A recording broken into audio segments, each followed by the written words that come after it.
स्वागत है भैया आपका आपके अपने channel math test by Mahesh पे। तो आज हम बात करेंगे हरियाणा गवर्नमेंट के कर्मचारियों को मिलने वाले डिपार्टमेंटल लोन के बारे में। हरियाणा गवर्नमेंट कर्मचारियों को बहुत सी सुविधाएं मिलती हैं, जिनमें एक मिलता है डिपार्टमेंटल लोन, जो काफ़ी लो रेट पे मिलता है। तो इसके बारे में डिटेल से चर्चा करेंगे, डिटेल से एक्सप्लेन करेंगे। इसमें कितने टाइप का लोन मिलता है, एलिजिबिलिटी क्या होती है, कितने टाइम तक के लिए मिलता है, और डिफरेंट डिफरेंट टाइप की इन्फॉर्मेशन इसमें है। तो इस वीडियो को स्किप मत कीजिए, पूरा देखिए और बने रहिए चैनल पे। चलिए देखते हैं। सबसे पहले कितने टाइप का लोन मिलता है वो देखते हैं। जैसे HBA मिलता है। सबसे पहले तो HBA, जिसको हाउस बिल्डिंग अलाउंस कहते हैं, ये 3-4 प्रकार से मिलता है। जैसे गृह निर्माण के लिए मिलता है, प्लॉट परचेज करके गृह निर्माण के लिए मिलता है। दूसरा, गृह को एक्सटेंशन यानी विस्तृत करने के लिए मिलता है, और घर की रिपेयरिंग करने के मिलता है। इसकी अलग अलग सीमाएं होती हैं, तो वे देखेंगे। उसके बाद मिलता है कंप्यूटर या लैपटॉप खरीदने के लिए, इसको देखेंगे। उसके बाद मिलता है दोपहिया वाहन जैसे साइकिल खरीदने के लिए और मोटरसाइकिल खरीदने के लिए। उसके बाद मिलता है कार खरीदने के लिए, और उसके बाद मिलता है विवाह के लिए। तो ये डिफरेंट डिफरेंट टाइप के लोन हैं जो हरियाणा गवर्नमेंट के कर्मचारियों को मिलते हैं। इसको हम डिटेल से जानेंगे। तो चलिए शुरू करते हैं। अब आगे बढ़ते हैं। नोट: ये ऋण सुविधा केवल हरियाणा सरकार के नियमित कर्मचारियों के लिए उपलब्ध है। ठीक है भाई, ये सिर्फ हरियाणा कर्मचारी के रेगुलर कर्मचारियों के लिए है। अब देखो भाई, HBA के बारे में जानकारी। House building allowance loan quantum. पात्रता क्या होती है? सेवा पीरियड स्थायी कर्मचारी को मिलता है, लेकिन इसके लिए पात्रता है 4 साल, यानी 4 साल की सर्विस पूरी होनी चाहिए। 4 साल की सर्विस पूरी होनी चाहिए, तभी आप एलिजिबल हो पाओगे। अस्थायी कर्मचारियों के लिए नहीं मिलता है भाई, ये अस्थायी कर्मचारियों को नहीं मिलता है। ठीक है। स्वामित्व: आवेदक परिवार के पास उसी शहर में कोई मकान नहीं होना चाहिए। ठीक है। अगर पति या पत्नी दोनों हरियाणा गवर्नमेंट जॉब में है, तो उनमें से केवल एक ही व्यक्ति HBA के लिए अप्लाई कर सकता है। अब सबसे महत्वपूर्ण बात कि HBA में कितना रुपया मिलता है, किस तरह से मिलता है। देखो भाई, HBA में अभी जो नई नोटिफिकेशन आया उसके हिसाब से 25 लाख तक का लोन मिलता है। 25 लाख तक का लोन मिलता है, या फिर बेसिक की 34 किस्त। अब इसको कैसे समझेंगे? जैसे कि किसी की बेसिक है 50,000 रुपये, मान लेते हैं किसी की बेसिक है 50,000 रुपये। ठीक है। और अब इसकी अगर हम 34 किस्त बनाते हैं,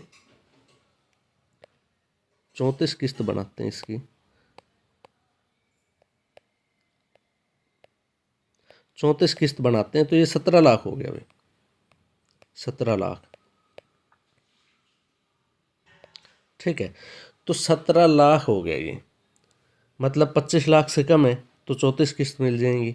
लेकिन अगर किसी की आय 1 लाख है बेसिक, और उसकी 34 किस्त बनाते हैं, तो ये 34 लाख हो गया। तो क्या 34 लाख मिलेगा? नहीं, इस केस में 25 लाख मिलेगा, और इस केस में 17 लाख। यानी कि इनमें से जो कम होगा वो मिलेगा। अगर आय 34 लाख हज़ार ये बेसिक 34 किस्त के हिसाब से, तो 25 लाख मिल जाएगा, वरना और 50,000 है तो 17 लाख। तो इनमें से जो कम बैठता है वो मिलता है। तो ये याद रख लेना, ज़्यादातर लोगों की 34 किस्त ही मिल पाती हैं। या फिर मकान की वास्तविक लागत। अब इसमें एक है कि पुनर्भुगतान क्षमता देखी जाती है। जैसे कि किसी कर्मचारी के रिटायरमेंट के, इसमें क्या होता है कि 20 साल तक का लोन मिल सकता है। टेन्योर क्या होता है? 20 साल। HBA 20 साल तक के लिए मिल सकता है। ठीक है। अब किसी कर्मचारी के मान ले 18 साल रिटायरमेंट के हैं, और उसने 20 साल भर दिया, तो उसे लोन नहीं मिलेगा। ठीक है, उसे लोन नहीं मिलेगा, क्योंकि उसकी जो सर्विस है वो तो 18 साल की है, तो 20 साल तक भरेगा कैसे? तो ये चीज़ें भी चेक की जाती हैं। तो ये है इसकी एलिजिबिलिटी। ठीक है, चलिए आगे बढ़ते हैं। HBA के बारे में और जानकारी लेते हैं।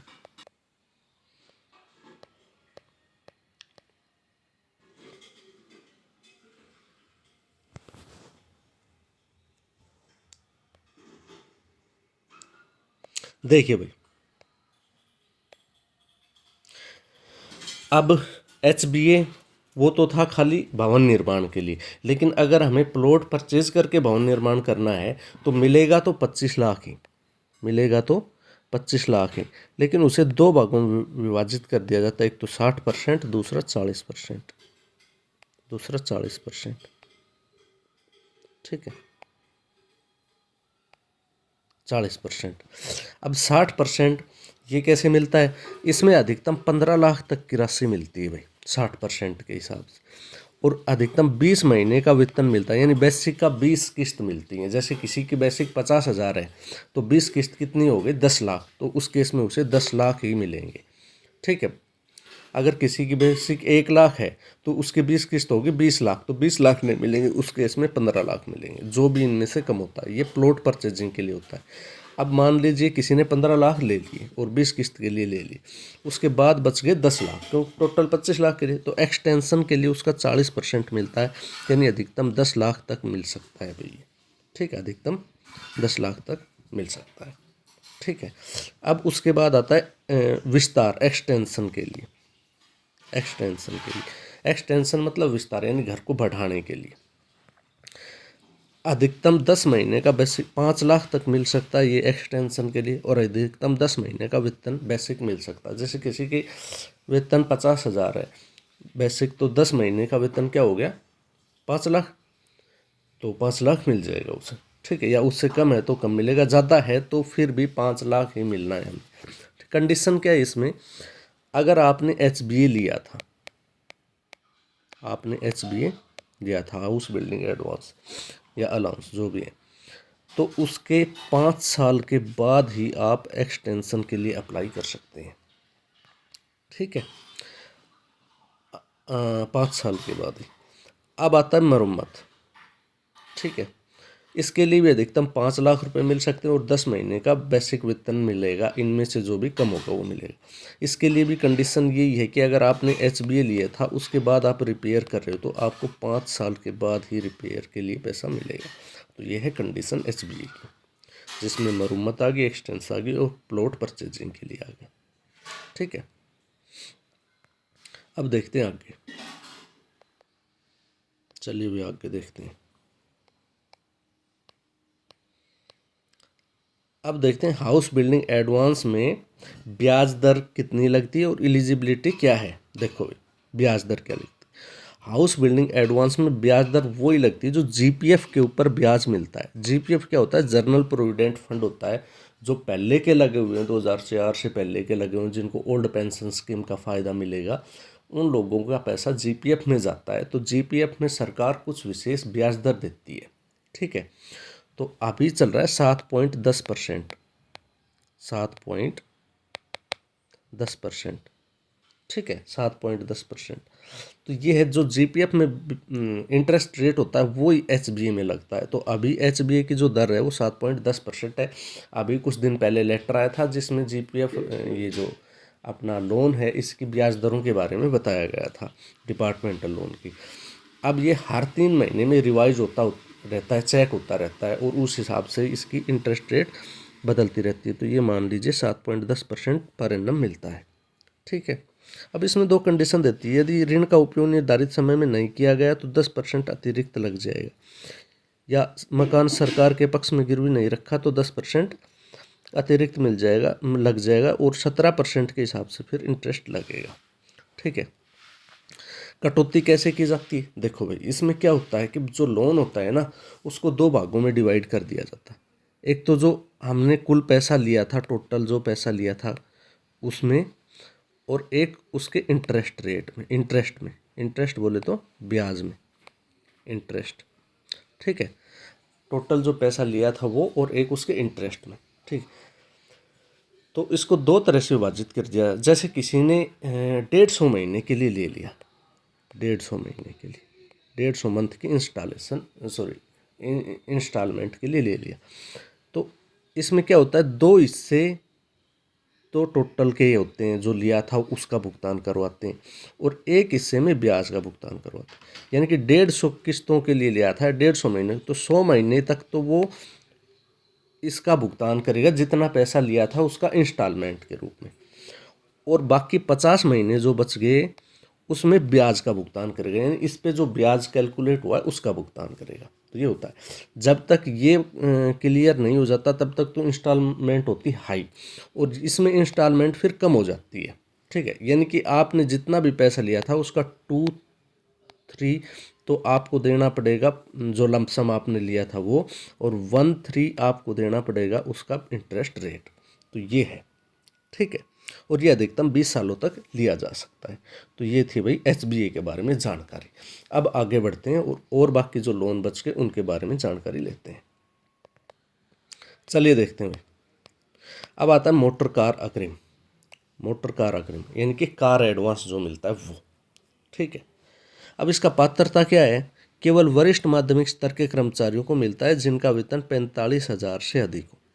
ऐसी तो कोई बात नहीं है, लेकिन इसमें यह है कि भाई उन लोगों को मिलता है जो ग्रुप बी में लगे हुए हैं, जिनकी बेसिक 50,000 से ऊपर है, उनको आसानी से मिल जाता है। बाकी ग्रुप सी और डी में लगे हुए हैं उनको मिलने में काफ़ी कठिनाई होती है, यानी वो एलिजिबल नहीं माने जाते और उनको बहुत ही मुश्किल से मिलता है।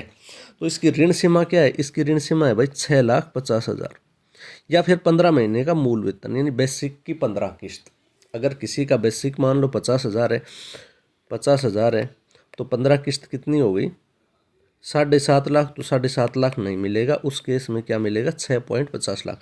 अगर किसी की बेसिक मान लो 30,000 है तो उस केस में 15×3 = 45, यानी कि 4,50,000 मिलेगा। हाँ, तो फिर उसको 4,50,000 दे दिया जाएगा।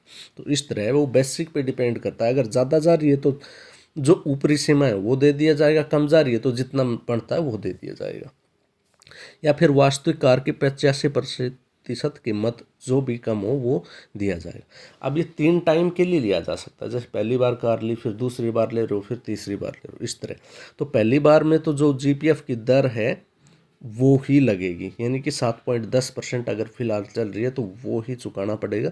दूसरी बार में जो जीपीएफ की दर है उसमें 2% की बढ़ोतरी कर दी जाती है, जैसे अभी 7.10 है, फिर 9.10 हो जाएगा। तीसरी बार लेते हैं तो जीपीएफ की जो दर है उसमें 4% की बढ़ोतरी कर दी जाएगी, यानी कि 11.10 हो जाएगा। ठीक है,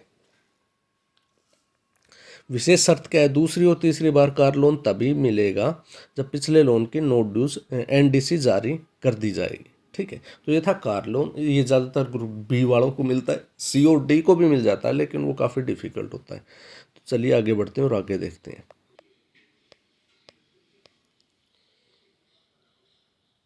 अब नेक्स्ट आता है भाई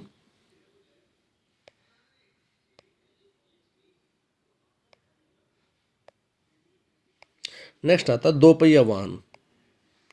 दोपहिया वाहन में क्या किया जाता है? जैसे मोटरसाइकिल हो गया, स्कूटर हो गया और साइकिल हो गया। ठीक है, तो इनमें कितना मिलता है, कितनी बेसिक मिलता है, क्या क्राइटेरिया, वो सारा देखेंगे। जैसे मोटरसाइकिल अगर आपको लेनी है तो उस केस में आपको 50,000 तक रुपए मिलेंगे। ठीक है, स्कूटर लेना है आपको तो 40,000 तक आपको मिलेंगे, और ब्याज दर वही रहेगी 7.10%। यह केवल नए वाहनों के लिए मिलता है, पुराने वाहनों के लिए नहीं मिलता है, तो ये चीज़ याद रखना भाई। ठीक है, और ये एक बार ही मिलता है, बार बार नहीं मिलता है कार की तरह। और साइकिल के लिए 4,000 सीमा है और 7.10% फिक्स है। अब इसमें प्रक्रिया क्या है कि एक महीने के भीतर आरसी जमा करानी पड़ेगी और राज्यपाल के पक्ष में दृष्टिबंधित करना पड़ेगा। तो ये कंडीशन है इसमें। ठीक है, तो ये कुछ है जो साइकिल और मोटरसाइकिल या स्कूटर एडवांस जो मिलता है उसकी लिमिट है भैया। ठीक है, चलिए आगे देखते हैं अगला लोन कौन सा है।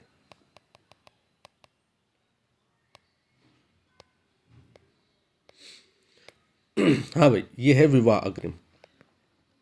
विवाह अग्रिम मतलब मैरिज एडवांस।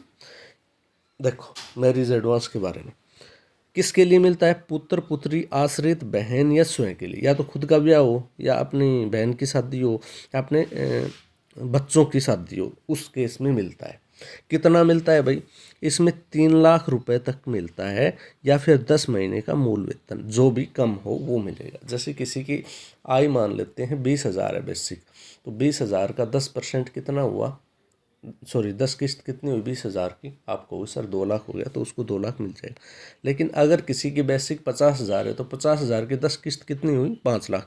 तो फिर 5 लाख नहीं मिलेगा, फिर उसको 3 लाख ही मिलेगा। ठीक है। पहले क्या था, चलो आगे बात करें। आवर्ती पूरे सेवा काल में 2 बार ही मिलता है, यानी मैरिज एडवांस 3-3 लाख 2 बार मिल सकता है। अधिकतम मासिक किस्त 100 किस्तों में चुकाना होता है अधिकतम, उससे ज़्यादा नहीं कर सकते, उससे कम कर सकते हैं। ब्याज रेट है वो 7.10% है, दोनों टाइम 7.10 ही लगेंगी। ठीक है। तुलनात्मक पहले क्या था, पुत्र पुत्री के लिए अलग राशि मिलती थी और खुद के लिए अलग राशि मिलती थी। अब पुत्र पुत्री सभी के लिए 3 लाख कर दिए गए। तो ये डिफरेंस आया पहले में और अब में। तो ये था मैरिज एडवांस। ठीक है। अब आगे बढ़ते हैं। ये 2 बार मिल सकता है पूरी सर्विस के दौरान। अब आगे बढ़ते हैं। अब आता है कंप्यूटर एडवांस। ये कितना मिलता है भाई? कंप्यूटर एडवांस ये 50,000 तक मिलता है। कंप्यूटर एडवांस हमें टोटल 50,000 रुपये तक मिलता है। ब्याज रेट वही रहेगी जो जीपीएफ की रेट है 7.10%। इसका मुख्य उद्देश्य डिजिटल साक्षरता को बढ़ाना। इसके लिए महत्वपूर्ण शर्त ये है कि खरीद का पक्का बिल देना अनिवार्य है और पिछले अग्रिम ऋणों के बाद ही पूर्ण भुगतान किया जाएगा। पिछले अग्रिम ऋण के बाद ही पूर्ण भुगतान किया जाएगा। अगर पीछे कोई ऋण ले रखा है तो उसके बाद ही इसका भुगतान किया जाएगा। ठीक है। तो ये था कंप्यूटर एडवांस। अब आगे चलते हैं, आगे देखते हैं इंटरेस्ट रेट के बारे में। ठीक है। विभागीय ब्याज दर क्या क्या है उसके बारे में देखते हैं। देखो भाई, अगर आपने एचबीए लेना है तो उसके लिए आपको एक बार ही पूरी सर्विस के दौरान एचबीए मिलेगा, 25 लाख रुपए मिलेगा। 7.10% जो जीपीएफ की दर है उसके बराबर मिलेगा।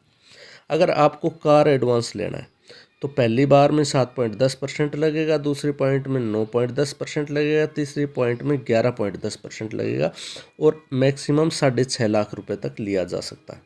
अगर आपको मोटरसाइकिल लेनी है तो मोटरसाइकिल में भी वही है 7.10, 9.10 और 11.10, अधिकतम 50,000 रुपये तक का मिल सकता है। अगर आपको विवाह अग्रिम या मैरिज एडवांस लेना है तो उसके लिए आपको पहली बार में 7.10, दूसरी बार में भी 7.10 और 3 लाख रुपए 2 बार तक ले सकते हैं पूरी सर्विस के दौरान। उसके बाद आता है साइकिल एडवांस।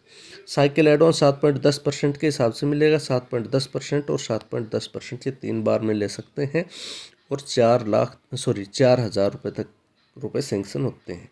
तो ये थे कुछ लोन जो हरियाणा गवर्नमेंट कर्मचारियों को मिलते हैं काफ़ी कम इंटरेस्ट रेट पे। तो ये जानकारी थी हरियाणा गवर्नमेंट कर्मचारियों के लिए, जो सिर्फ पक्के कर्मचारियों के लिए होती है। तो आई होप कि ये वीडियो आपको अच्छी लगी होगी। अगर आपको इन्फॉर्मेटिव और अच्छी लगी तो वीडियो को लाइक कर दीजिए, चैनल को सब्सक्राइब कर दीजिए। इसी तरह अच्छी अच्छी वीडियो देखने के लिए बने रहिए हमारे चैनल पे। Thank you. जय हिंद, जय भारत।